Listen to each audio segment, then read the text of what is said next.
ஆச்சி கொழுக்கட்டை மாவு வந்தாச்சு. ஆச்சி கொழுக்கட்டை மாவிற்கு கொழுக்கட்டை அச்சை கேட்டு வாங்குங்கள்.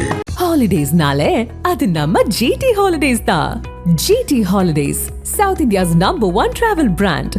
You know you are special when you're with GT holidays. சபை நாகரிகமா நடக்கணுமா இல்ல அநாகரிகமா போர்க்களமா மாறணும்னு நினைக்கிறீங்க? G2 மாப்பிள அப்படின்னு சொல்றது நாகரிகம். கரண்ட் பில்லு ஏறிடுச்சு சொல்லுங்க அமைச்சரேன்னு கேட்டா, மாண்புமிகு சட்டப்பேரவை தலைவர் அவர்களே, கரூர் கம்பெனி மன்னிக்கணும் கரூர் கம்பெனின்னு சொல்றது நாகரிகமா? சங்கி அமைச்சர் சொல்றது அது என்ன வார்த்தை? அது யாரு ஸ்டார்ட் பண்ணது? சங்கி அமைச்சர் இல்லையா அவரு? ட்ரௌசர் போட்ட போட்டோ எல்லாம் நான் காட்டவா எங்க ட்ரௌசர் போட்டிருந்தாருன்னு? ஓப்பன் சேலஞ்ச் இன்றைய முதலமைச்சர் விஜய்க்கு சொல்றேன். பரந்தூர் மாதிரி ஒரு 5000 ஏக்கருக்கு மேல இருக்கிற ஒரு லேண்டை நீங்க கூகுள் மேப்ல ஜூம் பண்ணி பார்த்து கூட அந்த அளவு ஒரு லேண்டை சென்னைக்கு வந்து ரொம்ப நியர்பைல எங்கேயுமே பார்க்க முடியாது. பரந்தூர்னு ஒரு ப்ராஜெக்ட் வந்து நீங்க அந்த இடம் செலக்ட் பண்ணதுக்கு காரணம் சுத்தி திமுக காரர்களுக்கு தான் நிறைய இடம் வாங்கி. நீங்க இந்த மாதிரி நான் சொல்லல, அமைச்சர் சொல்றாருங்க. யாருங்க சொல்றேன்? ஆதவர்ஜுனா சொல்றாரு. அவர் பேசுறதெல்லாம் ஒரு இதே கிடையாதுங்க. எம்ஜிஆருக்கு பிறகு திமுகவை நிறைய தெரிஞ்சவர் அவருன்றாரு. யாரு? ஆதவர்ஜுனா சொல்றாரு. சீட்டு கொடுக்காததுக்காக பல கட்சிகள் மாறி போய் அடைக்கலம் புகுந்தவர்கள் எல்லாம் எம்ஜிஆர் ஆகிவிட முடியாது. இன்னைக்கு நேபாளில் வந்து தமிழர்கள் மட்டும் 37 பேர் மாயமாயிருக்காங்க. பதில் சொல்ல வேண்டியது வெளிநாடு வாழ்த்துறை அமைச்சர் தென்னரசு பதில் சொல்றாரு. சட்டமன்றத்தில் கவன ஈர்ப்பு தீர்மானம் கொண்டு வந்துட்டு ஃப்ளோர்ல இல்லன்னு நினைக்கிறேன். ராஜ்மோகன் பதில் சொல்லுகிறார். ராஜ்மோகனுக்கும் வெளிநாடு வாழ்த்துறைக்கு என்ன சம்பந்தம்? நீர்வளத்துறையில காவேரி விவகாரம் பத்திட்டு எரியுது சார். காவேரி விவகாரம் அங்க வந்து கர்நாடகால DK சிவகுமார் கட்டியா தீர்வுன்னு சொல்றாரு சார். சட்டமன்றத்துல ஒரு மானிய கோரிக்கையில எந்திரிச்சு நின்றுட்டு, எங்க கிட்ட 1000 ரூபாய் கூட இருக்காதுங்க சார், கஷ்டப்படுறவங்க அவர் பக்கத்துல இருக்கிறவரா, அவர்கிட்ட நிறைய இருக்குது வந்து வாங்கிக்கோங்க. இதெல்லாம் சட்டமன்றத்துல மானிய கோரிக்கையில ஒரு அமைச்சர் பேசுற பேச்சா சார்? தேவையற்ற விவாதத்தை எழுப்புறதுக்கான ஒரு இடத்த ஸ்பேஸ் கொடுத்துடக்கூடாதுன்ட்டு தான் செயல் மட்டும்தான் தாங்க. இதெல்லாம் பேசுறதெல்லாம் தேவையே கிடையாதுன்ற மாதிரி அவங்க போறாங்க. அதாவது தேவையில்லாத விவாதம் தேவையில்லைன்னு சொல்லி அப்பாவை இங்க காணோம், உங்க அப்பா கிட்ட போய் வந்து கேட்டுவாங்க அப்படின்றதெல்லாம் வந்து தேவையுள்ள விவாதமா? உங்களுக்கு பிடித்தாலும் பிடிக்கலாலே அவர் தான் முதலமைச்சர். திரு உதயநிதி ஸ்டாலின் அவர்கள் எதிர்க்கட்சி தலைவர், சரிங்களா? எந்திரிச்சு நிக்கலாம்ல சபையில? நாங்க ஏன் நிக்கணும்? எப்படி சட்டமன்றத்துல முதலமைச்சர் வந்தா எந்திரிச்சு நிக்கணும்னு ஏதாவது விதி இருந்தா? அண்ணா நகர்லையும் பெசன் நகர்லையும் வாழ்பவர்களுக்கு சிலிண்டர் இல்லை. 2.5 லட்சம் வருமானம் உள்ளவர்களுக்கு மட்டுமே சிலிண்டர் தரப்படும். 6 தரமாட்டேன், 3 தருவேன் எப்படின்னு பேசிதான் நான் வந்து கேள்வி கேட்டிருக்க மாட்டேன். எல்லாருக்கும் 6 சிலிண்டர் தரப்படும் சொன்னாரா? ரஜினி அதிருப்தி தெரியுதா? தாவேகா ஆட்சி நிறைய தெரியுது. யாரும் மக்கள் சொல்லவே இல்லையே. விவசாயிகள் போராடல, தூய்மை பணியாளர்கள் போராடல, செவிலியர்கள் போராடல, 10 ரூபா வாங்கல, எதுவுமே பண்ணல. கரண்ட் தான் ஷாக் அடிக்கும். இந்த ஆட்சியில கரண்ட் பில்லு ஷாக் அடிக்குதுன்றாங்க சார். ஆதன் தமிழர்களுக்கு வணக்கம். பல்வேறு துறைகளில் சிறந்த ஆளுமைகளை சந்தித்து நாம் நேர்காணல் எடுத்து வருகிறோம். அந்த வகையில் மீண்டும் நம்மோடு இணைந்திருக்கிறார் திராவிட முன்னேற்ற கழகத்தின் செய்தி தொடர்பாளர் திரு திருப்பத்தூர் ரஜினி அவர்கள். அவரிடம் கேட்பதற்கு நிறைய இருக்கின்ற வாரங்களோடுமே கேட்போம். வணக்கம் ரஜினி. வணக்கம். எப்படி இருக்கீங்க? நல்லா இருக்கேன். என்னுடைய ஆதன் தமிழ் நேயர்களுக்கு வணக்கத்துக்கு சிரிப்பா உங்களுக்கு? அதுதான், வேற வழி இல்ல, சிரிப்பா அடைக்கணும் பண்ணுங்க. இல்ல நல்லா தானே இருக்கு? இல்ல நல்லா தான் இருக்கு. அதுதான் நல்லா கொஞ்சம் ஆக்ரோஷமா சொல்றீங்களா? சரிதான், கொஞ்சம் மகிழ்ச்சி, சந்தோஷம். சட்டசபை நிகழ்வுகள் தொடர்ச்சியா மக்கள் பிரதிநிதிகளாக தேர்ந்தெடுக்கப்பட்ட அத்தனை உறுப்பினர்களும், அமைச்சர் பெருமக்களும், முதலமைச்சரும், எதிர்க்கட்சி தலைவரும் எல்லாரும் உட்கார்ந்துட்டு இருக்கோம்.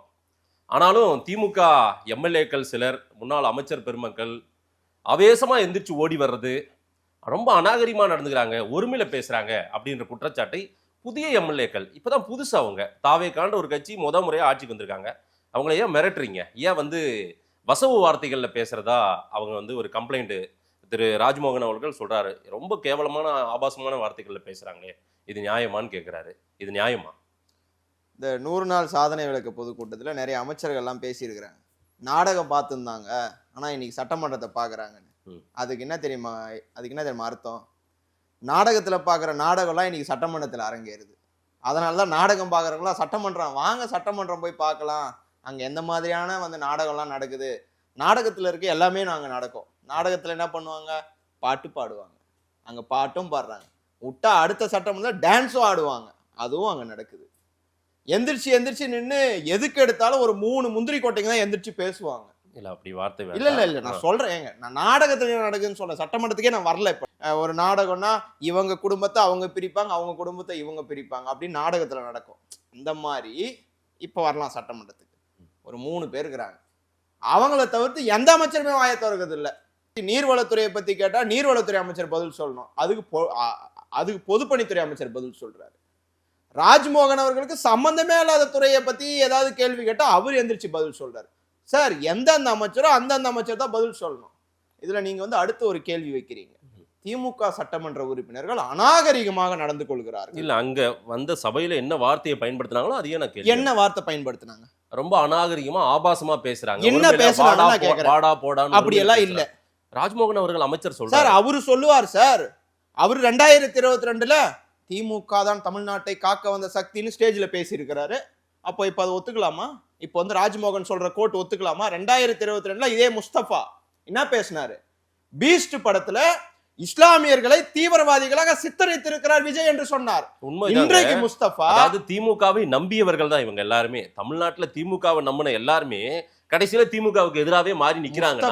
முஸ்தபா அந்த நம்பிக்கைக்குரிய கட்சியா இல்லாம போயிடுச்சு. முஸ்தபா திமுகவை நம்பி எல்லாம் கிடையாது. இல்ல விஜய் தீவிரவாதிகளாக முஸ்லிம்களை சித்தரித்திருக்கிறார்னு சொன்னவர் முஸ்தபா. உண்மைதான். அதே ரோஷம் உள்ள முஸ்தபா இன்னைக்கு என்ன பண்ணிருக்கணும்? சீட்டு கொடுத்தா கூட எங்களை நீங்க தீவிரவாதிகளா சித்தரிச்சிட்டீங்க, எனக்கு சீட்டு வேணான்னு தூக்கி எறிஞ்சிட்டு வந்திருக்கிறோம். இன்னைக்கு அல்றாருங்க சட்டமன்றத்துல. இன்னைக்கு இஸ்லாமியர்களை திமுக இந்த மாதிரி சொல்லிடுச்சு, அந்த மாதிரி எங்கேயுமே சொல்லல. இல்ல, சொல்லிருக்காங்க சபையில. சபையில அவை குறிப்புல இருந்தா வேறு சில இடங்கள்ல பதிவானதை எட்டு வந்து அவரு ஒப்படைச்சிட்டாரு. சபாநாயகர் அதை பார்த்திருக்காரு. இதை விவாதம் பண்ண வேண்டாம். அதுக்கு அண்ணன் தமிமுன் அன்சாரி எழுந்து பதில் சொல்லி இருக்கிறாரு. அந்த மாதிரி எல்லாம் எங்கேயுமே சட்டமன்றத்துல பதியப்படவில்லை அப்படின்னு சொல்லிட்டு அண்ணன் தமிமுன் அன்சாரி அதே இஸ்லாமிய சமுதாயத்தை சார்ந்து அண்ணன் தமிமுன் அன்சாரி சொல்லி இருக்கிறாரு. அந்த மாதிரி ஒரு நிகழ்வு நடக்கவே இல்லைன்னு. இதுக்கு அல்ற முஸ்தபா சீட்டு வாங்குறப்போ சொல்லி இருக்கணும், அங்க போய் அழுந்திருக்கணும். ஐயா, எங்களை அன்னைக்கு 2022ல பீஸ்ட் படத்துல இப்படி சொல்லிட்டீங்களே, நீங்க கொடுக்கிற சீட் எங்களுக்கு வேண்டாம். சிறுபான்மை மக்கள் உங்களை நம்பல, திமுகவை நம்பாம தான் விஜய்க்கு. இல்ல அது அப்படி எல்லாம் எதுவும் கிடையாது. நீங்க வந்து ஒரு டேட்டாஸ் கொடுங்க. அந்த டேட்டாஸ்ல சிறுபான்மையினர் மக்கள், அதாவது திமுகவுக்கு முழுமையாக திமுகவை நிராகரித்திருக்கிறார்கள் என்று எங்கேயாவது இருக்கா? நீங்க சொல்லுங்க. உங்களுக்கு தோல்விக்கு அதுவும் ஒரு சரிவு காரணம் இல்ல. விஜய் வேணும்னு ஓட்டு போட்டவங்க 35%, விஜய் வேணான்னு சொல்லி ஓட்டு போட்டவங்க 65%. எது பெருசா? 100% ஓட்டு பதிவாகல. 65 பதிவான ஓட்டுல சொல்றேன், பதிவான ஓட்டுல 100% சொல்றேன். சரி 65% 35%. சொல்லுங்க, 65% 35%. 51 எடுக்கிறவங்க சின்ன குழந்தை கூட சொல்லுங்க. நீங்க பாருங்க, சொல்ல மாட்டீங்க. ரஜினி அப்படி இல்ல. 51 எடுக்கிறவங்க, நம்ம தேர்தல் ஜனநாயகம் எப்படின்னா 51 எடுக்கிறவங்க ஜெயிப்பாங்க, 49 எடுக்கிறவங்க தோப்பாங்க. நீங்க தோல்வியை ஒத்துக்கோங்க. சரி, 107 அதாவது 117 தேவன்றப்ப 107 அதாவது 108 ஜெயிச்சவங்க வந்து போய் வந்து ஆட்சி அமைக்கலாம். உட்கார்ந்துருக்காங்க. குதிரை பேரம் பண்ணி ஆட்சி அமைக்கலாம். 93 ஜெயிச்சு நீங்க எல்லாம் அதிகாரத்துல உட்கார்ந்தவங்க தானுங்க. உங்களை விட அதிகமாவே ஜெயிச்சிருக்காங்க தாவேகா. அன்னைக்கு திமுக வந்து ஜனநாயக அடிப்படையில் உட்காந்துச்சு. யாரையும் போய் அதிமுக சட்டமன்ற உறுப்பினர்களை 30 நாளைக்குள்ள ராஜினாமா பண்ண வச்சு தன்னுடைய கட்சியில அதாவது இணைச்சு அப்படி இருக்கு அந்த வழக்கு. அதை பற்றி விவாதம் நடந்துருச்சு, விவாதம் நடந்துட்டு இருக்கு. நான் கேட்ட கேள்விக்கு நீங்க பதிலே சொல்லுங்க. ஏன் முன்னாடி முந்திக்கிட்டு ஓடி வர்றது? இவரு திரு பூண்டி கலைவாணன் போய் ஆவேசமா சபாநாயகர்கிட்ட கேட்கிறாரு. இதெல்லாம் அந்த காட்சிகள்லாம் பார்க்கும்போது மக்கள் என்னங்க திமுக இப்படி எல்லாம் பண்ணுதுன்னு எல்லாரும் பேசுறாங்க. யார் பேசுறது? எந்த மக்கள் பேசுறாங்க? மாதேஷன் ஒரு நபர் பேசுறதுனால மக்கள் பேசுறாங்க நம்ம எடுத்துக்க முடியாது. அது நீங்க வேணா பேசலாம், நான் எடுத்துக்கலாம். நீங்க மக்கள் எங்க வந்து பேசுறாங்க அந்த மாதிரி? அப்படி முந்தி ஓடி வர வேண்டிய தேவை நீங்க அதுவும் பேசுறாங்க. அன்னைக்கு தூய்மை பணியாளர்கள் போராட்டும் போது தூய்மை பணியாளர்கள் போராடுகிறார்கள் என்று கொதித்தெறிந்த தாவேகாவினர் இன்றைக்கு தூய்மை பணியாளர்கள் போராடி கொண்டிருக்கிறார்கள். அங்க போய் பேசுறதுக்கு லயலாமணி அனுப்புறாங்க. ஒரு அமைச்சர் போல. அன்னைக்கு அண்ணன் சேகர் பாபு போனார், அண்ணன் நேரு போனார், அமைச்சர் ராஜ்மோகன் போனாரு. அங்க போய் பேசி எத்தனை அமைச்சர்கள் போனாங்க? பேசுவாங்க சார், பேசுவாங்க. நீங்க கூலி போட அன்னைக்கு நீங்களே என்கிட்ட வந்து கேள்வி கேட்டு இருக்கீங்க, ஏன் இன்னைக்கு முதலமைச்சர் போல? ஏன் இன்னைக்கு வந்து முதல் போட்ட முதலமைச்சர் ஏன் சார் இன்னைக்கு முதல் போட்ட முதலமைச்சர் போயிருக்கலாமே? ஆதவ அர்ஜுனாங்க இந்த முதல் போட்ட முதலமைச்சர். அதெல்லாம் வந்து நீங்க திமுக வந்து இந்த மாதிரி வார்த்தைகளை பேசிதான் தூண்டுறீங்களோ? அவங்கள வேகப்பட்ட சபையில தூண்டி இருக்கிறீங்களோ? சபையில வம்பு கேட்டாலும் அவர் எதுக்கு யார கேள்வி கேட்டாலும் ஒரு அமைச்சர் எழலான்றாங்க. அவங்க எது கேட்டாலும் எந்திரிச்சாரு சார். பொதுப்பணித்துறையை பத்தி கேட்டா நீங்க பதில் சொல்லலாம். யார கேட்டாலும் எந்திரிச்சு நிக்கிறது. தைரியம் இருந்தா சார். இது வார்த்தை என்ன சார்? இது சட்டமன்றத்துல வந்து நீங்க யாருமே தைரியம் இல்லாதவங்க வந்து உட்கார்ந்து இதை செய்யுங்கன்ற ஆதவர்னா தைரியம் இருந்தா சட்டமன்றத்துல நாகரிகமா அநாகரிகம். எம்ஜிஆருக்கு பிறகு திமுகவை நிறைய தெரிஞ்சவர் அவருன்றாரு. யாரு? ஆதவர்ஜுனா சொல்றாரு. ஓ, ஆதவர்ஜுனா எம்ஜிஆருக்கு பிறகு திமுகவை நன்கு தெரிந்தவர் அவர்தான்றாரு. அது நீங்களே அதுக்கப்புறம் போய் ரூம்ல போய் சிரிச்சு நிப்பீங்க இந்த வார்த்தைக்கு. நீங்களே அதை அக்செப்ட் பண்ண மாட்டீங்க. எம்ஜிஆர் சார், எம்ஜிஆர் யாரு, ஆதவர்ஜுனா யாரு? இல்லங்க, நீங்க யாரு, என்ன, நீங்க என்ன பண்ணுவீங்க, நீங்க என்னெல்லாம் பண்ணிட்டு இருந்தீங்க திமுகன்னு ஆதவர்ஜுனா தெரியும்ன்றாரு. சீட்டு கொடுக்காததுக்காக பல கட்சிகள் மாறி போய் அடைக்கலம் புகுந்தவர்கள் எல்லாம் எம்ஜிஆர் ஆகிவிட முடியாது. இது எல்லாருக்கும் பொருந்தும். நீங்க அப்படின்னு எடுத்துக்கிட்டா நான் யார சொல்றேன்னு உங்களுக்கு அதான் நீங்க யோசிச்சீங்கன்னா அங்க வந்து 2-3 பேர் இருக்கிறாங்க. உங்களுக்கே வந்து ஒரு மாதிரி குழப்பமாயிரும். ரஜினி யார சொல்றாரு, ஒருவேளை அவரா இருக்குமா, இல்ல சட்டத்துல. ஆனா அவங்க எல்லாம் இன்னைக்கு வெற்றி பெற்று மக்கள் பிரதிநிதிகளாக ஒரு பொறுப்பு அமைச்சராக ஒரு முத வரிசைக்கு வந்துட்டாங்க. இன்னைக்கு வெற்றி பெற்றவர்கள் யாரும் அவங்களால அவங்க போய் உழைச்சி வெற்றி பெறல. எங்க தலைவர் முகத்தை பார்த்துதான் வெற்றி பெற்று இருக்கிறார்கள் சொன்னது நான் கிடையாது. சார், வெற்றி தான், வெற்றி தான். சரிங்களா, ஜெயிச்சிட்டீங்க. சபை நாகரிகமா நடக்கணுமா இல்ல அநாகரிகமா போர்க்களமா மாறணும்னு நினைக்கிறீங்க? G2 மாப்பிள அப்படின்னு சொல்றது நாகரிகமா? கரூர் கம்பெனின்னு சொல்றது நாகரிகமா? சங்கி அமைச்சர் ஸ்டார்ட் பண்ணது, சங்கி அமைச்சர்னு சொல்றது அது என்ன வார்த்தை? அது யாரு ஸ்டார்ட் பண்ணது? நீங்க கரூர் கம்பெனின்னு சொல்லுவீங்க, நாங்க அமைதியா உட்கார்ந்து இருக்கணுமா? சங்கி அமைச்சர் இல்லையா அவரு? ட்ரவுசர் போட்ட போட்டோ எல்லாம் நான் காட்டவா, எங்க ட்ரவுசர் போட்டுருந்தாருன்னு? கடந்த காலம் அந்த மாதிரி வரலாறு பார்த்தா செந்தில் பாலாஜி சொல்றேன். நீங்க எல்லாம் என்ன சொன்னீங்க, அதுக்கு பிறகு நீங்க எந்த அளவுக்கு பாதுகாக்கிறீங்க திமுக வந்து பிறகு? அதெல்லாம் வந்து ஒவ்வொருத்தருடைய செந்தில் பாலாஜி அண்ணன் படிப்படியா வந்தவர் சார். இவர் எந்த படியில இருந்து சார் வந்தாரு? இல்லங்க, ஒவ்வொருத்தர் ட்ராக்கையும் நம்ம எடுத்து வச்சு நம்ம பேச வேண்டியதை பேசலையோ. மாண்புமிகு அமைச்சர் நிர்மல்குமார் அவருடைய படிக்கற்கள் நீங்க கொஞ்சம் சொல்லுங்க. ஒவ்வொருத்தருடைய படிநிலை பாத்தீங்கன்னா, நான் சொல்லுவேன், ராமேஸ்வரப்பட்டியில பிறந்து படிப்படியா வந்து சாதாரண மாணவர் அணியிலிருந்து தொடங்கி படிப்படியா வந்து இன்றைக்கு அமைச்சராக அதாவது வந்திருக்கிறாருன்னா அவர் 50 ஆண்டு கால வாழ்க்கைக்கு ஒரு அச்சாரம் தான் இன்னைக்கு வந்து அமைச்சராகி இன்னைக்கு வந்து ஒரு சட்டமன்ற உறுப்பினராக கோவை தெற்குல போய் ஜெயிச்சிருக்கிறாருன்னா அது அவருடைய தொடர்ந்து திராவிட இயக்கத்துல பரிமாண வளர்ச்சி பெற்ற திராவிட இயக்கத்துல படிப்படியா வந்த அண்ணன் செந்தில் பாலாஜி அவர்கள் இன்னைக்கு ஒரு உச்சத்தை அடைந்திருக்கிறாரு. நான் சொல்றேன், செந்தில் பாலாஜி இல்லங்க சட்டத்துறை அமைச்சருக்கு என்ன மாதிரி படிக்கற்கள் இருக்கு வரலாறு சொல்றேன். செந்தில் பாலாஜி அவர்களுக்கு பதில் சொல்ல வேண்டியவர் நிர்மல்குமார் தான். அவர் தான் சொல்ல முடியும். ஏன்னா கடந்த காலங்கள் அவர் என்ன டிபார்ட்மெண்ட் வச்சிருந்தாரோ அந்த டிபார்ட்மெண்ட் இவர்கிட்ட இருக்கு.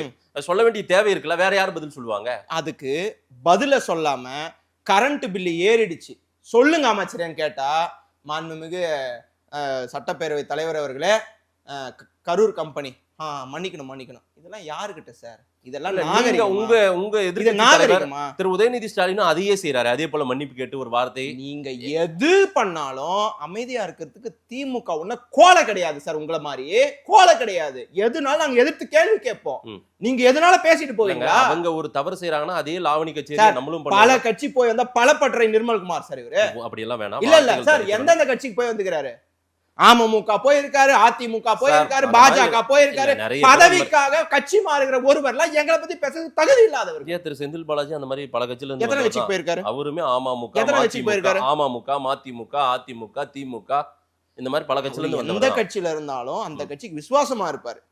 தாவேகால இருந்து கொண்டு பாஜக என்னென்னலாம் ஸ்ட்ராட்டஜி பண்ணுதோ அங்கெல்லாம் இங்க திணிக்க மாட்டாரு.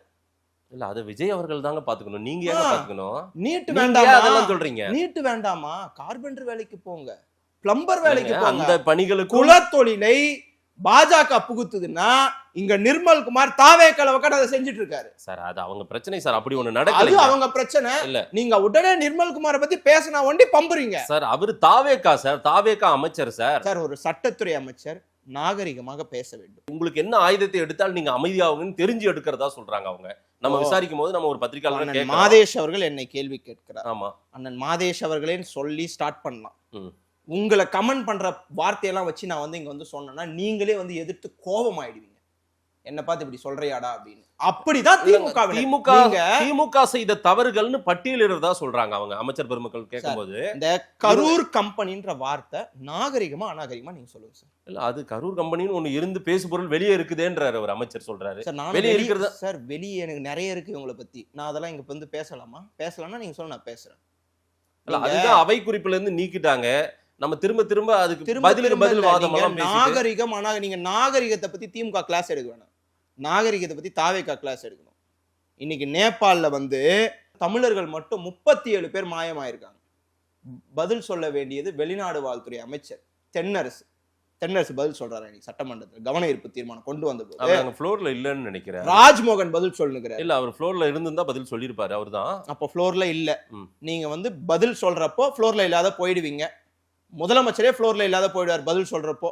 இந்த 3 பேரை வச்சே நீங்க வந்து கால ஃபுல்லா ஓட்டலாம்னு பிளான் பண்ணிருக்கீங்க. உங்களுக்கு என்ன பதில் தேவையோ அதை கொடுக்க இருக்கிறதா வெளிநாடு வாழ்த்துறை அமைச்சர் தான் இதுக்கு பொறுப்பு சார். அவரு பதில் சொல்ல சார். ராஜ்மோகனுக்கும் வெளிநாடு வாழ்த்துறைக்கு என்ன சம்பந்தம்? என்னோட கேள்வி சிம்பிள். நீங்க வேணா உங்களோட ஃப்ரெண்ட்ஸ் கிட்ட கேட்டு கூட சொல்லுங்க. அதாவது உங்களோட ஃப்ரெண்ட்ஸ் தாவேக்கால இருப்பாங்க சார், இதுக்கும் என்ன சம்பந்தம்னு கேட்டு சொல்லுங்க சார். இல்ல சபை பாருங்க லைவ்ல மக்கள் பார்த்துட்டு இருக்காங்க. கடந்த காலங்களில் இப்படி நடக்கல. லைவ் கொண்டு வந்ததே திமுக. பட் ஆனாலும் நம்ம முழுமையா பார்த்தது இல்ல. இப்ப பாருங்க 2 பக்கமும் என்ன நடக்குதுன்றதையும் நம்ம பார்க்கலாம். 2 பக்கம்லாம் காட்டுறது இல்ல அவங்க ஃபுல்லா. ஏன் 2 பக்கம் தானே? அதாவது நாங்க ஆக்ரோஷமானா அந்த சைடு திருப்புவாங்க. மத்தபடி நாங்க ஏதாவது வேலிடா ஒரு விஷயத்தை வந்து சட்டமன்றத்துல வைக்கிறோம்னா சிஎம் இப்படி உட்கார்ந்து இருப்பாரு. இப்படி பாக்குறது, அவர் சிரிக்கிறது, இததான் வந்து ஷோ, இததான் ஜூம் பண்ணி காட்டுறாங்க. இல்ல மக்கள் எங்க எதிர்க்கட்சி பக்கம் திரும்ப மக்கள் வந்து இன்னைக்கு அதிக அளவுக்கு சட்டமன்றத்தை பார்த்து ஓ இப்படிதான் சட்டமன்றம் இருக்குமா, மக்கள் மன்றத்துக்கு நம்ம பிரதிநிதிகள் இப்படிதான் பேசுவாங்க. நான் இது வந்து அக்செப்ட் பண்ணிக்கிறேன் சார். சட்டமன்றம்லாம் என்னன்னு தெரியாத சின்ன பசங்க எல்லாம் பாக்குறாங்கன்னு சொல்றாங்க. சட்டமன்றத்துல நீர்வளத்துறை ஒண்ணு இருக்கு சார். நீர்வளத்துறையில காவேரி விவகாரம் பத்திட்டு எரியுது சார். காவேரி விவகாரம் அங்க வந்து கர்நாடகால டிகே சிவகுமார் கட்டியா தீர்வுன்னு சொல்றாரு சார். நானும் எதிர்பார்த்த மானிய கோரிக்கை வருது. அண்ணன் புஷி ஆனந்த் எந்த பேசுறாரு, எல்லாத்துக்கும் பேசுறாரு. என்ன பேசுறாரு? எல்லாத்துக்கும் பேசுறாரு. விக்னேஷ் வந்தாரு, 75,000 இருக்குன்னாரு, அவருக்கு சீட்டு கொடுத்துருக்குறோம். நாங்க வந்து கடைசி கடைகோடியில இருக்கிறவங்களுக்கும் நாங்க சீட்டு கொடுத்துருக்கோம். தலைவரே நீங்க தான் ஜெயிப்பீங்க சார், நம்ம ஜெயிச்சிருவோமா சார் அப்படின்னு அவர் தலைவர் கேட்டாரு. நாங்க தலைவரே உங்களை எப்படியாவது இட்டுன்னு வந்து நாங்க ஜெயிக்க வச்சிருவோம் தலைவரே. இதெல்லாம் சட்டமன்றத்துல பேசுற பேச்சா, பொதுக்குழுல பேசுற பேச்சா, இல்ல மேடையில பேசுற பேச்சா? சட்டமன்றத்துல ஒரு மானிய கோரிக்கையில எந்திரிச்சு நின்றுட்டு எங்க கிட்ட 1000 ரூபாய் கூட இருக்காதுங்க சார், எங்க கிட்ட நாங்கெல்லாம் வந்து 1000 ரூபாய் கூட வந்து கஷ்டப்படுறவங்க, அவர் பக்கத்துல இருக்கிறவரா, அவர்கிட்ட நிறைய இருக்குது வந்து வாங்கிக்கோங்க. இதெல்லாம் சட்டமன்றத்துல மானிய கோரிக்கையில ஒரு அமைச்சர் பேசுற பேச்சா சார்? பாக்குற மக்கள் சிரிப்பாங்க. தமிழ்நாடு சட்டமன்றத்தை பார்த்து மக்கள் சிரித்து கொண்டு இருக்கிறார்கள். இந்த மாதிரி ஒரு அமைச்சரை கொண்டு வந்து திரு புஷி ஆனந்த் அவர்கள் எனக்கு தெரிஞ்சு ஒவ்வொரு எதிர்கட்சி தலைவர்கள் எம்எல்ஏக்கள் கேட்கிற கேள்விகளுக்கு அன்றைய நாளே பதில் கொடுத்துறாரு. மறுநாள் அதை காலையில செஷன்ல கேள்வி கேட்டாங்கன்னா மாலை நேரத்துல அதை முடிச்சிடறாரு. அவர் மட்டுமே எந்த கேள்வியும் அந்த பெண்டிங் வைக்கக்கூடாது, பதிலுக்கு பெண்டிங் வைக்கக்கூடாதுன்னு நினைக்கிறார் போல. அதை சபாநாயகரே பாராட்டியிருக்காரு ஒரு முறை. எல்லாத்தையும் முடிச்சிடறாரு நீர்வளத்துறை அமைச்சர் அப்படின்ட்டு. அந்த மாதிரி நீர்வளத்துறை அமைச்சர் எல்லாத்தையும் முடிக்கிறாரு, நீர்வளத்துறையில இருக்கிறது எதையும் முடிக்க மாட்டேன்றாரு. அதுதான் இங்க சிக்கலே. நீர்வளத்துறை என்ன இப்ப மேகதாதுவுக்கு தான் நேரா போறேன்னாரு. நம்ம காவேரி விவகாரம் சம்பந்தமா நீர்வளத்துறை அமைச்சர் என்ன பேசியிருக்கிறாரு சட்டமன்றத்தில் நீங்க சொல்லுங்க. நீர்வளத்துறை அமைச்சர் மேகதாதுவை கட்ட விட மாட்டோம். இதுக்கு முன்னாடி அண்ணன் துரைமுருகன் இருந்தாரு. அவரு வந்து ஒப்பீடு வேண்டாம், அப்படி வேண்டாம். இல்ல நான் சொல்றேன், அவரு எக்ஸ்பீரியன்ஸ் தான். நீங்க காவேரி விவகாரம் சம்பந்தமா இது வரைக்கும் என்ன புஷி ஆனந்த் ஏதாவது என்ன பேசியிருக்கிறாருன்னு சொல்லுங்க. மேகதாது வேண்டாம் இப்படின்னு வந்து பேசிட்டா போதுமா? செய்தியாளர்கள் வந்து மைக் நின்னா ஓடுறாரு அவரு. ஆனா ஓடுறதுல ஓட்டப்பந்தய வீரர்கள் கூட ட்ரைனிங் எடுக்கணும்னா தாவேக்கா கிட்ட வந்தா ட்ரைனிங் எடுத்தாங்க. தேவையற்ற விவாதத்தை எழுப்புறதுக்கான ஒரு இடத்த ஸ்பேஸ் கொடுத்துட கூடாதுன்ட்டுதான் கேள்வி. நாங்க செயல் மட்டும்தான் நாங்க இதெல்லாம் பேசுறதெல்லாம் தேவையே கிடையாதுன்ற மாதிரி அவங்க போறாங்க. அதாவது தேவையில்லாத விவாதம் தேவையில்லைன்னு சொல்லி அப்பாவை இங்க காணோம், உங்க அப்பா கிட்ட போய் வந்து கேட்டுவாங்க அப்படின்றதெல்லாம் வந்து தேவையுள்ள விவாதமா? தேவையுள்ள விவாதம் அதெல்லாம். அப்பாவை போய் கேட்டுவாங்க. ஒரு 3 ஃபைல் வச்சிருக்காரு அவர் டேபிள்ல இருக்கான். என்னை திறந்து பார்க்க வச்சிடாதீங்கன்றாரு சிஎம். பாத்தீங்க நீங்க கூட ஒரு நாள் இந்த பிரதமருக்கு ஏதோ போட்டிருந்தீங்க. பிரதமருக்கு, அதாவது பிரதமர் முன்னாடி வந்து 3 கோப்பு இருக்கு, அது எப்ப திறப்பாருன்னு தெரியலன்னு சொல்லிட்டு யாரோ ஒரு ஆச்சாரியா யாரோ சொன்னாருன்னு சொல்லி நீங்க தான் போட்டிருந்தீங்கன்னு நினைக்கிறேன். அது இன்னும் திறக்கல, இன்னும் வந்து டஸ்ட் எல்லாம் படிஞ்சிட்டு இருக்கும், இன்னுமா திறக்காத இருக்காரு. அமித்ஷாவோ பிரதமரும் நீங்க தான் போட்டிருந்தீங்க. அந்த மாதிரி விஜய் அவர்கள் ஆக்கப்பூர்வமான இது அரசியலை முன்னெடுக்கணுமே தவிர்த்து நீங்க கோப்பு இருக்கு நான் வந்து திறக்க வச்சிடாதீங்க, உங்களுக்கு ஏதாவது இடைத்தேர்தல நன்மை வரும்னு நான் பாக்குறேன் அப்படின்றது நீங்க எந்த இதுவும் வந்து திமுகக்கு எந்த கருணையும் காட்ட தேவையில்ல. மக்கள் வந்து உங்களுக்கு கருணையே காட்டக்கூடாது இதுக்கப்புறம் முடிவு எடுத்திருக்கிறாங்க. இடைத்தேர்தல நீங்க அதிருப்தி தெரியுதா? நான் தாவேக்கா ஆட்சி நிறைய தெரியுது. யாரும் மக்கள் சொல்லவே இல்லையே. விவசாயிகள் போராடல, தூய்மை பணியாளர்கள் போராடல, செவிலியர்கள் போராடல, 10 ரூபா வாங்கல, எதுவுமே பண்ணல. கரண்ட் பில்லு ஷாக் அடிக்குதுன்றாங்க சார். கரண்ட் தான் ஷாக் அடிக்கும். இந்த ஆட்சியில கரண்ட் பில்லே ஷாக் அடிக்குது. ஒரு அமைச்சர் சொல்றாங்க எந்திரிச்சு நின்று, ஆவின் பால் சென்ற முறை லிட்டருக்கு 3 ரூபாய் திமுக குறைத்தது, அதனால எவ்வளவு நஷ்டம் தெரியுமா? அப்ப குறைக்காம வச்சு மக்கள் மேல போட்டு மக்கள் எவ்வளவு காசு கொடுத்தாலும் பரவாயில்ல, ஆவினுக்கு 3 ரூபாய் சேர்த்து கொடுத்தாலும் பரவாயில்ல. கொள்முதலுக்கு இப்ப வந்து இது பண்ணிருக்காங்க, விலையை உயர்த்தி கொடுத்திருக்காங்கல்ல, அது நடந்திருக்குல்ல சபையில. பல விஷயங்கள் வந்து ஒரு புது மாற்றங்கள் ஏற்பட்டிருக்குல்ல. என்ன மாற்றம்? என்ன மாற்றம்? 100 நாள்ல ஒரு சபை என்னெல்லாம் நடக்கும், என்னெல்லாம் விவாதம், நம்ம வந்து ஒரு 10 மணி நேரம் விவாதத்தை எல்லாம் சபையை பார்த்ததே கிடையாதுங்க. ஃபர்ஸ்ட் டைமா பாக்குறோம். இந்த மாதிரி ஒரு விவாதம் நீங்க நடத்திருக்கீங்களா? சொல்லுங்க. 3 அதாவது நீங்க 100 நாள் சொல்றீங்க சார். 100 நாள்ல சிம்பிளா சொல்லிடுறேன்.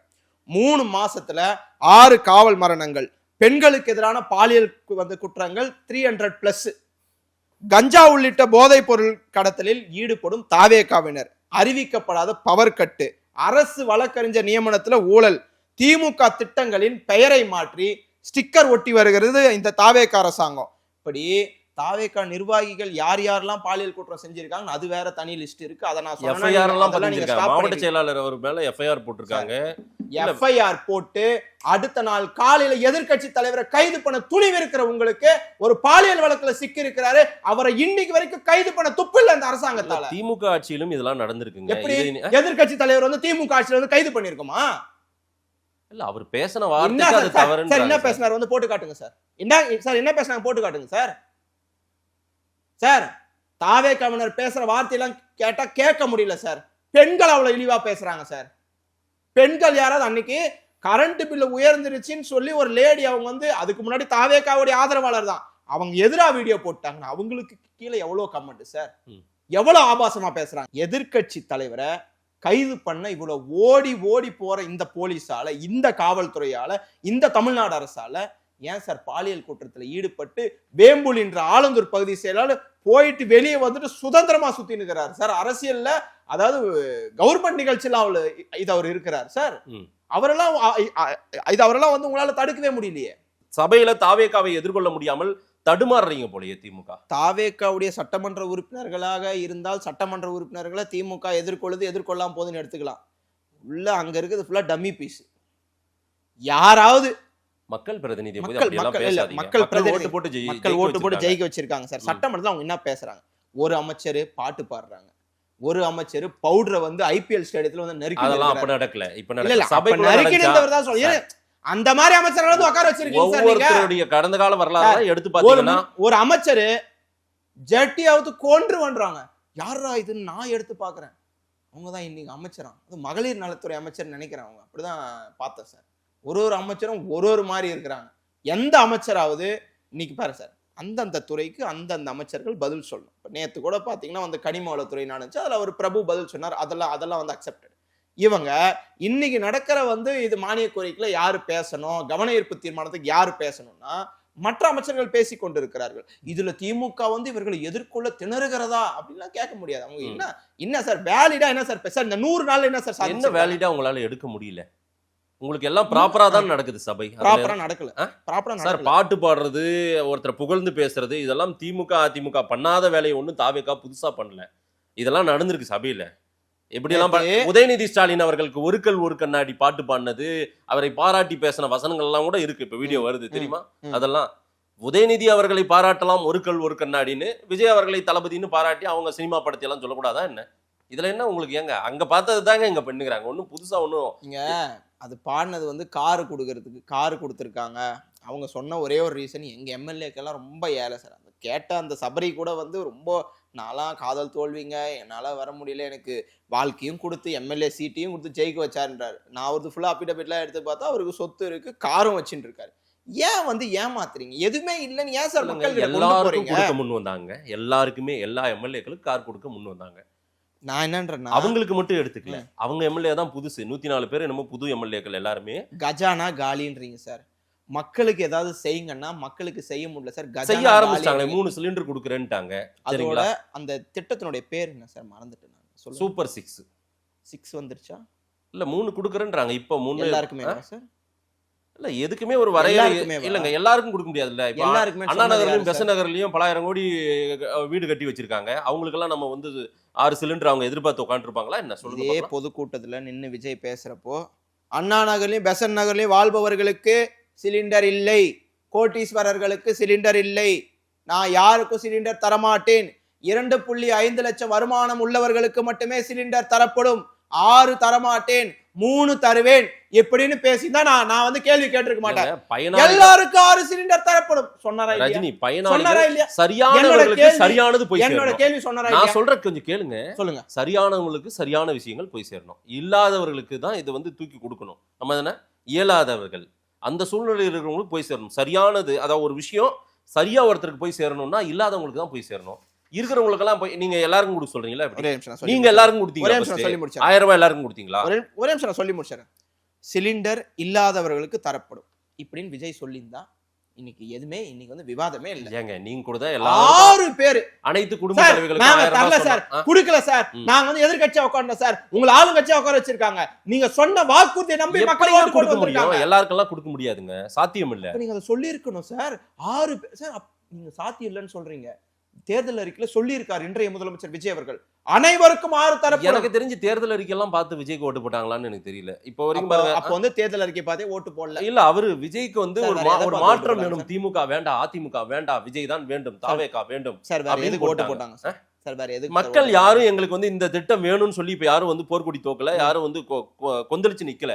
ஏங்க 1000 ரூபாய் ஏங்க கொடுக்கலன்னு தான் 18 மாசம் உங்களை கேட்டாங்க திமுக ஆட்சிக்கு வந்த போது. நீங்க இப்ப ஏங்க 2500 ரூபாய் கொடுக்கலன்னு யாருமே பொங்கலையே யாராவது பொங்கி வந்து இப்ப கேட்டாங்களா? திமுக 1000 ரூபாய் தரல அப்படின்றது ஏன் வந்து 23 மாசம் கழிச்சு வந்து பாருங்க நான் கம்மியா சொல்றேன் 18 கொடுத்துச்சுன்னா அன்னைக்கு வந்து நம்முடைய பொருளாதார வளர்ச்சி வந்து மைனஸ்ல இருந்துச்சு. இப்போ ரொம்ப மோசமா இருக்கு. நீங்க விட்டு போயிட்டீங்க மொத்தத்தையும் தவறான தகவலை மாதேஷ் பயன்படுத்தினால இந்த தவறான தகவலை நீங்க அந்த மாதிரி பயன்படுத்த கூடாது. உதயநிதி ஸ்டாலின் சொல்லிருக்காரு 11.19% இரட்டை இலக்கம் பொருளாதார வளர்ச்சி. இத கொண்டு வரவே முடியல. அதான் கடந்த அதிமுகவாலே கொண்டு வர முடியல. நாங்க மைனஸ்ல இருந்தத 5 வருஷத்துல 11.19க்கு கொண்டு வந்தது திமுக அரசு. சரி, உங்களுக்கு இரட்டை இலக்கத்துல பொருளாதார வளர்ச்சி வந்து கொடுத்துட்டு போறோம். நீங்க அதுல செய்ய முடியல. கஜானா இல்லையேங்க. ஏங்க அதாவது தொடர்ச்சியா ஒரு குறிப்பிட்ட காலம் வரைக்கும் நமக்கு வந்து வெறும் 5 லட்சம் கோடி கடன். இந்த 5 வருஷத்துல நமக்கு 12 லட்சம் கோடியா கிட்ட வந்துருச்சு அப்படின்ற அளவுக்கு பெருசா ஒரு நம்பர் ஒரு ஃபிகர் சொல்றாங்க. அது இன்னும் 2.5 வருஷத்துக்கு நிதியமைச்சர் மரியவல்சன் சொல்றாரு 2.5 வருஷத்துக்கு ஒண்ணுத்தையுமே கொடுக்க முடியாதுங்க அப்படி ஒரு சூழ்நிலை இருக்கு. ஆனாலும் நாங்கள் மக்கள் நல திட்டங்களை செயல்படுத்தலாம். மரியவல்சன் வந்து சட்டமன்றத்துல ஒரு பதிவு வச்சார் சார். 15,000 கோடி இந்த 100 நாள்ல வந்து கொண்டு வந்திருக்கிறோம், கஜானாக்கு உள்ள கொண்டு வந்திருக்கோம்.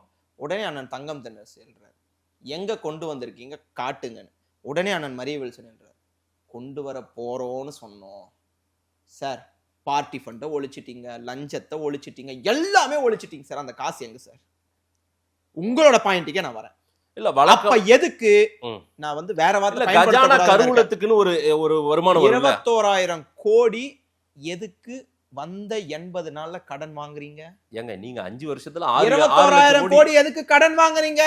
கடன் வாங்க மாட்டோம்னு தானே சொல்லிட்டு வந்தீங்க.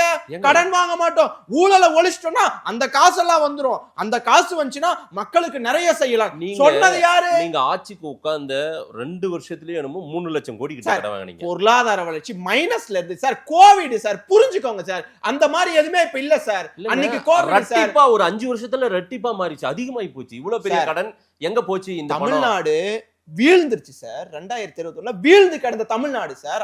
அதை வந்து தூக்கி பிடிச்சிருக்கோம். இன்னைக்கு உங்களை தூக்கி நிப்பாட்டி ஒரு இடத்துல கொடுத்துட்டு போற ஆட்சிய இன்னைக்கு சரிஞ்சுன்னு போகுது சார். இன்னைக்கு பரந்தூர் விமான நிலையம் வேணான்ட்டீங்க. இல்ல பரந்தூர் விமான யாருக்கு நஷ்டம்? வேண்டான்னு அவங்க யாருக்கு நஷ்டம் சார்? விவசாயிகள் பாதுகாக்கப்படும். சேலஞ்சிங். நான் இங்க ஒரு ஓப்பன் சேலஞ்ச் இன்றைய முதலமைச்சர் விஜய்க்கு சொல்றேன். பரந்தூர் மாதிரி ஒரு 5000 ஏக்கருக்கு மேல இருக்கிற ஒரு லேண்டை நீங்க கூகுள் மேப்ல ஜூம் பண்ணி பார்த்து கூட அந்த அளவு ஒரு லேண்டை தமிழ்நாட்டுல, அதாவது சென்னைக்கு வந்து ரொம்ப நியர்பைல எங்கேயுமே பார்க்க முடியாது. அன்னைக்கு செலக்ட் பண்ண சுத்தி நீங்க திமுக காரங்க இடம் வாங்கி போட்டுருக்காங்க. இல்ல நான் சொல்ல அவங்க சொல்றாங்க பரந்தூர் அவங்க டார்கெட் பண்றது திமுக. நான் தான் அது பதில் சொல்லிடுறேன். பரந்தூர், பன்னூர், படாளம், திருப்போரூர் 4 சூஸ் பண்ணாங்க. 4ல வந்து படாளமும் திருப்போரூரும் வந்து தடை செய்யப்பட்ட பகுதிக்குள்ள வருது. 2 வந்து ஃபைனல் பண்ணாங்க. அங்க வந்து பன்னூர்ல வந்து 1500 குடும்பங்கள் பாதிக்கப்படுது. இங்க வந்து 1100. எங்க பரந்தூர்ல 1500 குடும்பம் பாதிக்கப்படுறது இதுவா, 1100 பாதிக்கப்படுறது பெஸ்டா? அது நீங்களே சொல்லுங்க. குறைவா இருக்கு. அதனால பரந்தூரை சூஸ் பண்றோம். பரந்தூரை சூஸ் பண்ணி அவங்களுக்கு காம்பன்சேஷன் ×3 கொடுக்குறோம். எப்பவுமே காம்பன்சேஷன் வந்து கைட்லைன் வேல்யூ கொடுப்பாங்க. நம்ம மார்க்கெட் வேல்யூ கொடுத்து மார்க்கெட் வேல்யூக்கு ×2 இல்லங்க உங்களால அந்த விவசாயிகள் முழுமையா காம்ப்ரமைஸ் பண்ண முடியல. ஆமா தானே? 90% எல்லாம் முடிஞ்சிருச்சு சார். ஒரு 10% அங்க இருக்கிறவங்களையும் நம்ம வந்து காம்ப்ரமைஸ் பண்ணிட்டு தான் இருந்தோம். ஆனா இன்றைய முதலமைச்சர் விஜய் அவர்கள் ஏதோ ஒரு சுயலாபத்திற்காக இந்த இதை வந்து கிடப்புல போட்டிருக்காங்க. இதுக்கு நீங்க சொல்ற மாதிரி அதுக்கான லாஸ் திமுக கிடையாது, அதுக்கான லாஸ் வந்து பெரும் முதலாளிகளுக்கு கிடையாது, அந்த லாஸ் தமிழ்நாட்டு மக்களுக்கு. இல்ல அது பரந்தூர்னு ஒரு ப்ராஜெக்ட் வந்து நீங்க அந்த இடம் செலக்ட் பண்ணதுக்கு காரணம் சுத்தி திமுக காரர்களுக்கு தான் நிறைய இடம் வாங்கி போட்டாங்க. நீங்க இந்த மாதிரி நான் சொல்லல, அமைச்சர் சொல்றாருங்க. யாருங்க சொல்ல? ஆதவர்ஜுனா சொல்றாரு. அவர் பேசுறதெல்லாம் ஒரு இதே கிடையாதுங்க.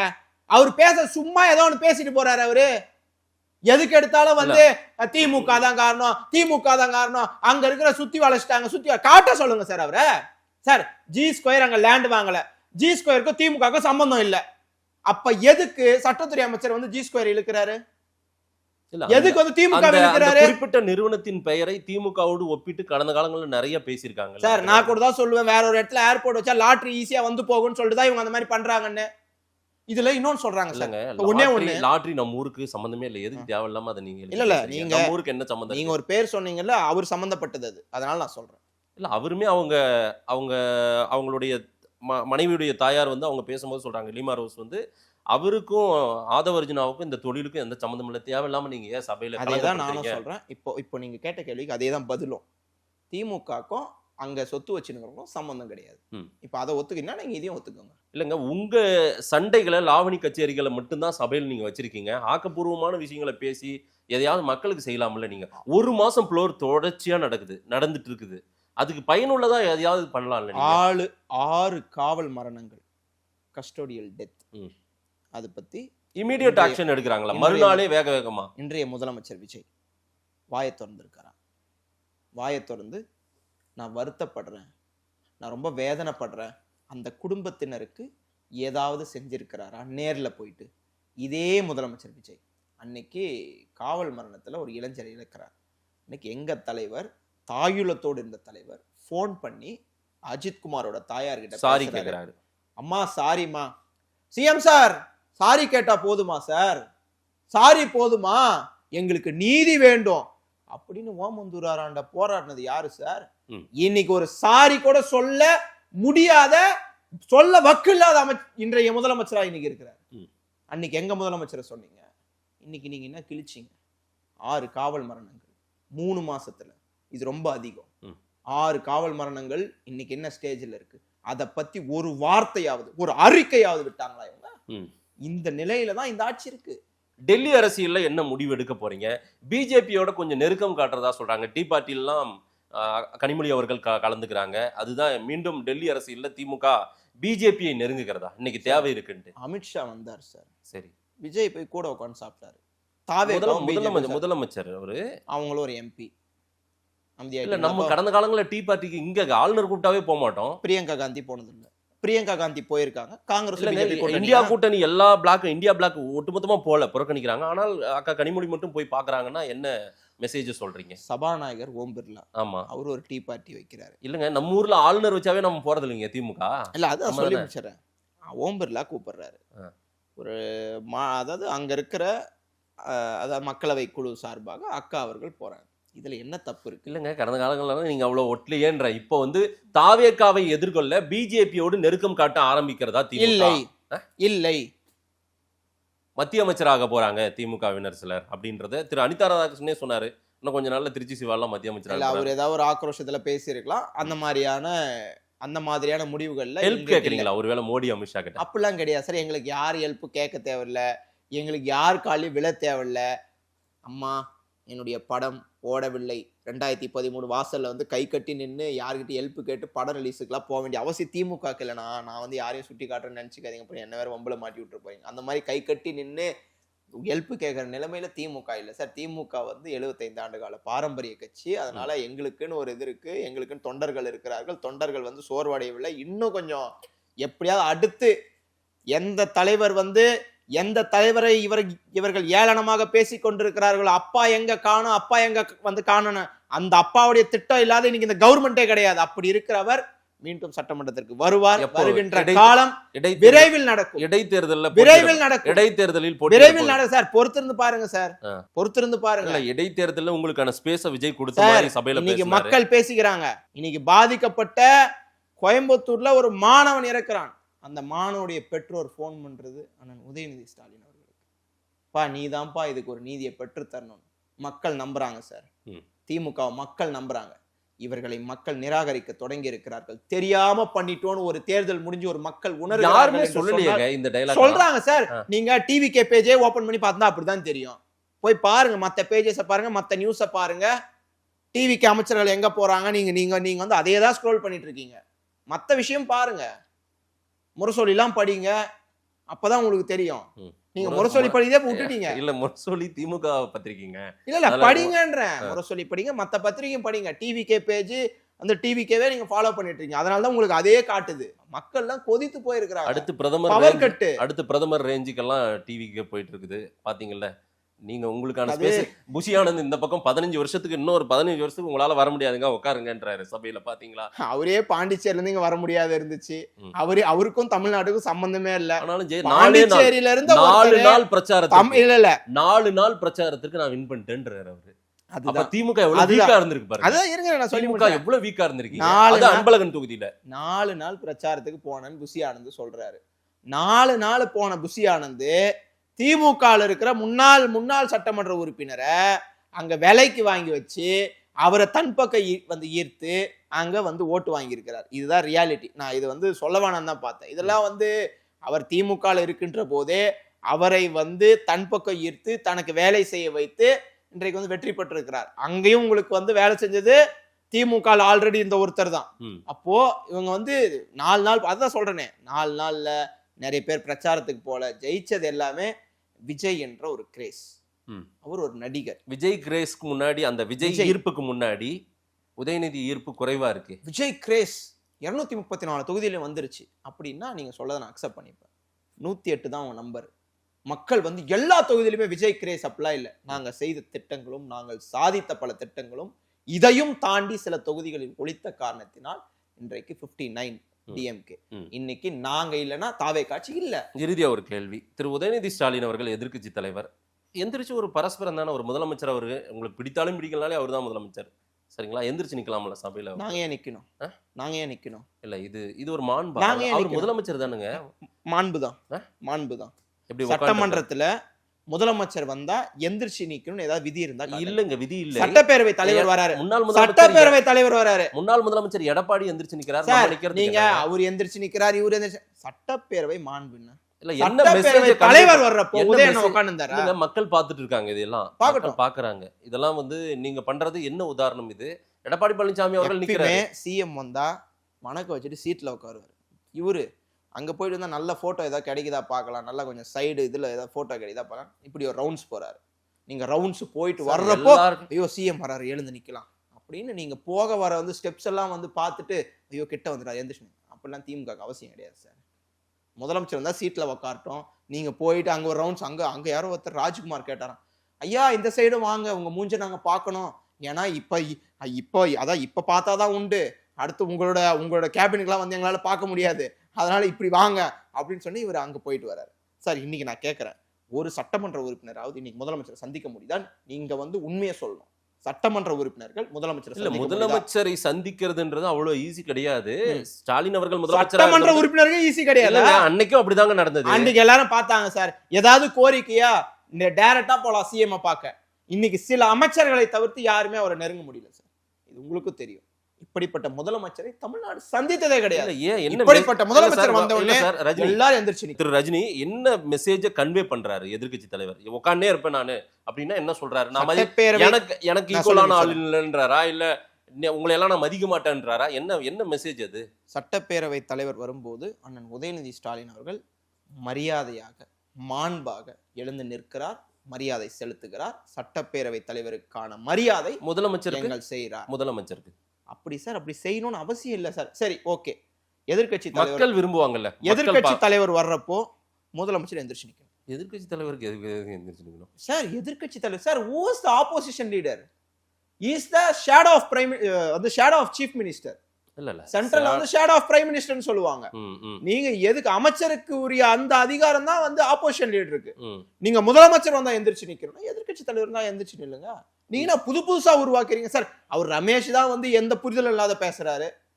நீங்க ஒரு ஆங்கர். இல்ல மக்கள் அப்படி கேட்பாங்கல்ல. யாரு சார் எல்லாரும் நிக்கிறாங்க, எடப்பாடி உட்பட நிக்கிறாங்க, உதயநிதி ஸ்டாலின் எல்லாரும் நிக்கல சார், பின்னாடி இருக்கிறவங்க யாருமே நிக்கல சார். அவர் முன்னாடி வரிசையில எப்படி அவர் அப்படியே உட்கார போனாரு, வந்தாருன்னு எந்திரிச்சு நின்ட்டாரு. அடுத்து வந்து அவரும் கூட எந்திரிச்சு நிக்க மாட்டாரு. முதலமைச்சர் வந்து இந்த ரேம்ப் வாக் நடக்கிறப்பல எந்திரிச்சு நிக்கணும்னு அவசியம் கிடையாது சார்.